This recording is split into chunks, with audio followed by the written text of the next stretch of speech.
Welcome to Cora's Cottage, where things are homegrown and handmade. I started my journey in town on a small city lot where I grew a garden and preserved most of what I grew. While I was in town, I continued to learn kitchen and other homemaking skills. However, recently, my husband and I have had the opportunity to move out into the country.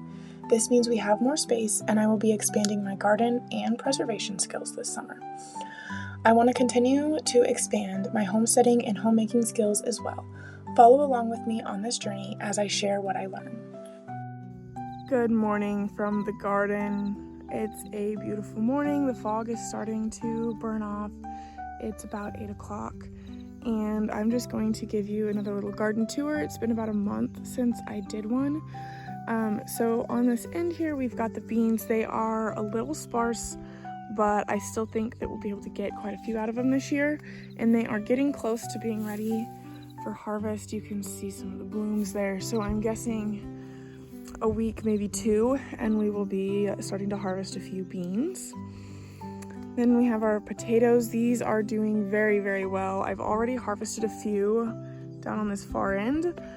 We had those for dinner on Friday night, and they were really good. They're looking great, producing a decent amount, and they are already a decent size. Hoping they'll get a little bit bigger though for storage. And these are the Yukon Golds, so not the best for fresh eating, but I only wanted to plant one variety since I'm only doing the 2 rows this year. Next to that, I have the carrots. I've got 2 different varieties. I can't remember what my full-size carrot variety is, but then these are Danvers half-longs.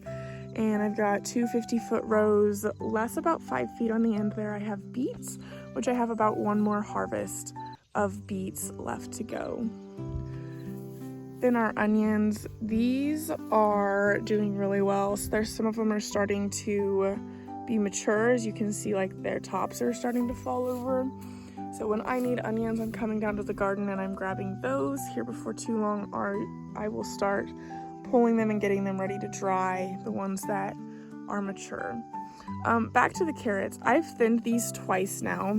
The first time, the carrots were so small, it was not worth keeping them to eat or anything, so I just tossed those in the compost pile. The second time was here about a week and a half, 2 weeks ago, and they were 2 to 3 inches long, so I saved those. I didn't bother peeling them, just washed them up really good and put a lot of butter on them, and they were wonderful. So if you are thinning out your carrots and they are big enough to make it worth your time to go ahead and eat them or cut them up and eat them, do, because they are amazing even if you don't want to peel those tiny little baby carrots. Next to the onions, I've got my tomatoes. This has turned into a jungle. One of my biggest mistakes this year that I've come across so far is that they are 3 foot apart for rows and 3 foot apart for plants, which for the plants is fine. For the rows, I don't think I will ever be planting this close again, because I don't know if you can kind of see, like looking down this row with the sun or not, but there's not really a place for me to get between plants to harvest tomatoes. And so it's going to be a challenge. Now, the one thing that is nice is I did put racks like this on at least every other tomato. And in some cases, like right here on this end, I've got them on every tomato plant, which might make a difference in the future if I can cage every single tomato. But I do have some little paths, hopefully, that I can get in there and pick tomatoes, which will be happening soon. I picked a handful of ramas the other day, down at the end of this row, down here. And so hopefully we will start to get some tomatoes producing. Next to our tomatoes, I have our peppers. So this row is jalapenos, and this longer row is bell peppers, because I've always struggled to grow bell peppers. Yesterday I harvested my first bell peppers and I had quite a few, so that was good. I think that this end, these are my California Wonders, these first few plants, and they are doing amazing, giving me nice big bell peppers. So I think I'll be planting more of these California Wonders in the future. I don't think I've ever planted them before, and I've been very impressed with my bell peppers. And then my jalapenos, also harvested those yesterday, and they are doing amazing. I got a lot of jalapeno peppers yesterday, that I was able to get in the freezer so that I can make canned jalapenos once I have enough. Next to those, I have my cucumbers. This was supposed to be dill, but it is just, the weather has not worked out for me to get it in the ground. So I'm going to have to buy some dill seed, I think, this year to make my dill pickles. But next to them, up here, I have some sweet potatoes that were a trial plant this year. Not really sure what I'm doing, so we'll see how our harvest is, and then I will kind of take, here's what I did, here's what I should have done, and we will attempt them maybe again next year.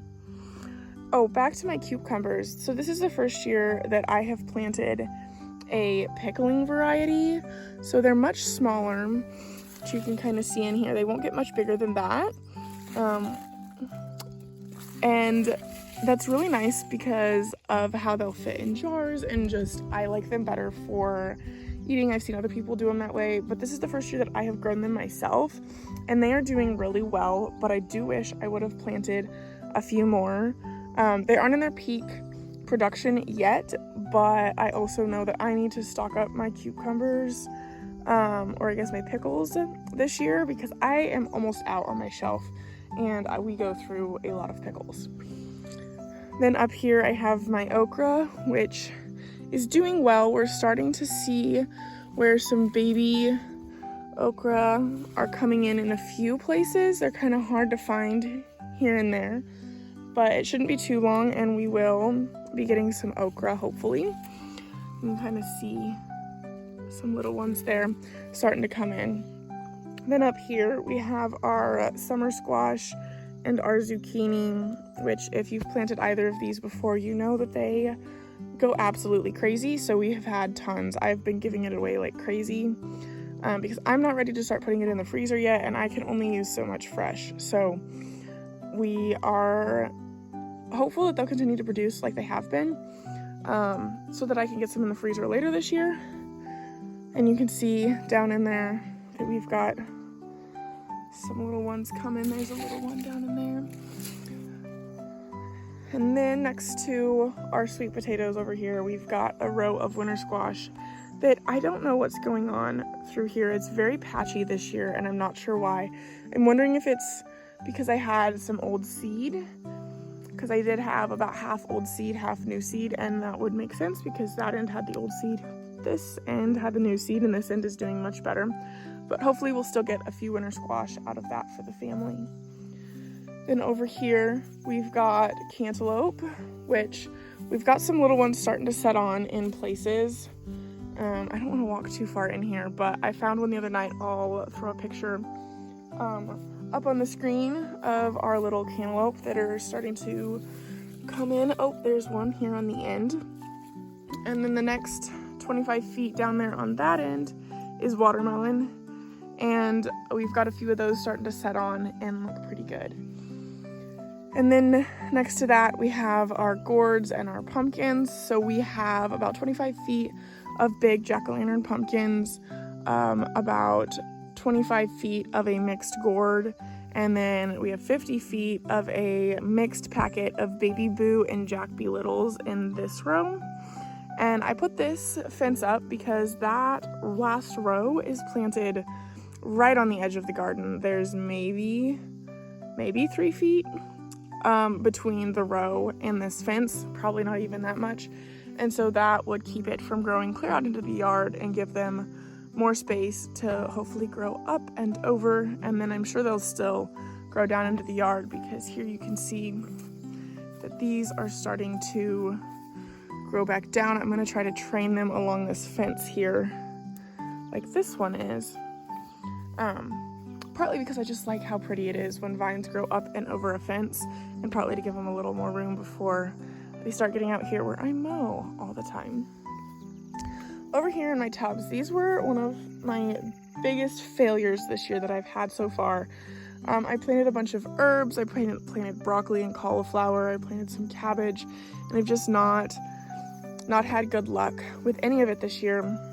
So they ended up getting planted to marigolds, which is just fine.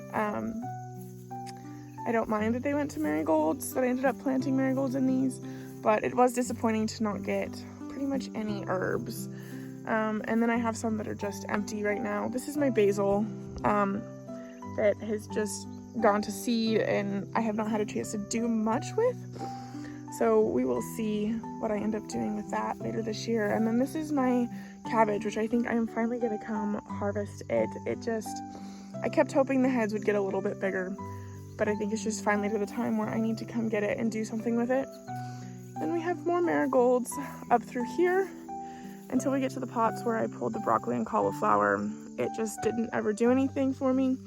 I think I got it in a little too late, and so it just never produced a crop for me. But we're gonna look and see if I have time to plant another crop this fall. I might be pushing the end of the season for that. And then here's those beets I was talking about. It's time to get those out of the ground, but they are looking really good. I wanted to come up on the deck and show you some of my flower pots. They don't look very good this year because every time I get a bud, my daughter likes to pull them off right now. And so they aren't very pretty, but my marigolds are doing very well, aside from the fact that every time they try to flower, my daughter's taking them. But these are some of my favorite pots. They're just old canners that have holes in them and can no longer be used for canning. But they are thriving this year and doing very, very well. And those help to bring me joy when we're out here on the deck cooking or eating dinner. And then this beautiful view down to the garden where we can see all of it. And then this little patch here, it's been one of the topics of discussion this year. We are going to expand the garden in the coming years out to be about twice the size that it currently is. So we're basically going to take another patch this size and pop it over here with a walkway in between. I'd eventually like to put some cattle panel arches to grow some viney things over, things like morning glories or cucumbers or squash to grow over the top. So that is the dream and the goal into the future. And then also here has been another topic of discussion this year.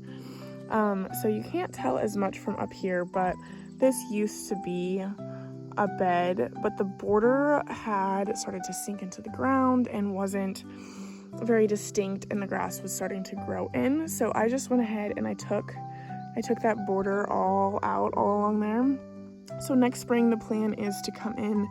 We're gonna take a tractor tiller, we're gonna till all this up, get all the grass out of there, and then we're going to add in a more distinct border, and this will become undecided exactly what it's going to become. Hopefully eventually berries, but probably not all at once. So I think this side is going to be mostly cut flowers, and then right down here, so I need to put in a new landing here for our stairs. But then over here, I'm thinking we have a rhubarb plant, and I'm thinking that'd be a great place for it. And then we have an identical flower bed that was and will be again over on this side, the same thing. So we're gonna come in and put a border in along there once we get it tilled. And this one is where I think we'll put berries next year. I'm thinking some blueberry bushes along this back edge here, and then possibly some raspberries and everything out into here.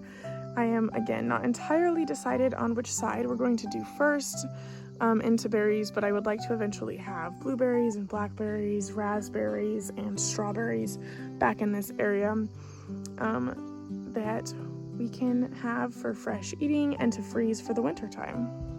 Okay, then I wanted to come up front and show what I have up here. I have some more marigolds. These were some pots that were left here, these big planters, and so I just planted them to marigolds, but I have the same problem up here of they don't get to flower very often, because my daughter will see them and she'll get excited and go pick them. And then this one, I tried to do some lemongrass here by the door. Good morning, Axel. With some flowers, but my flowers were spring blooming flowers, so now they're just green, and it's not the prettiest pot, but I did some lemongrass there right by the door. And then over here, this I was so excited about, was so pretty, but the dogs have decided to make this their home, so we need to get some fence to go along the front here. I just have not been into the city to get the fence that I want. So I've tried caging them so they just don't destroy my lavender that I have here, but I planted this lavender this spring and it is doing so well.